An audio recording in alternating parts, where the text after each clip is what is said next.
We've talked a lot about fair trade and having a level playing field. That's critical.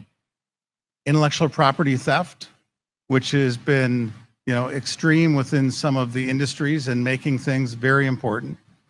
Third, you think about some of the technologies that manufacturing companies employ: controllers, servers, technology, computer vision, and thinking about the cyber risks that come with critical infrastructure when you're looking at the underlying technology and the source of that underlying technology. It's very visible here in manufacturing.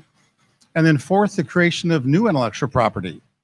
Because you think about the creation of new intellectual property, and we've been involved in some tech spinoffs as an example from universities, and you really have to pay attention to the source of where that intellectual property is being created and the roots that it has back in other areas, such as supported by the Chinese Communist Party. So much of the issues that the committee is dealing with is really converging here in manufacturing. And so I think it's really appropriate that we're here.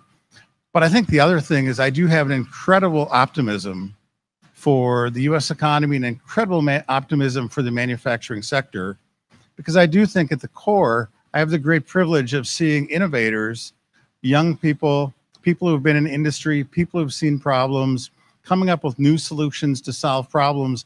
And ultimately, we can continue to lead through innovation. While they're playing with old intellectual property, we continue to create new.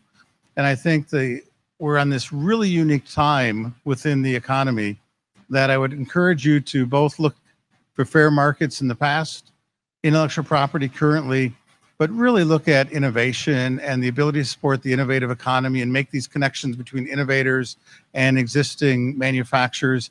And then also recognize that with this innovation comes a great need for transparency, and transparency both around, what the roots are of the intellectual property, transparency of how it's funded, and transparency of how it's used. And so I applaud the work of the committee. I'm a great optimist when we think about what happens to be the potential of this manufacturing economy. But I also believe that only will be realized through the good work of this committee.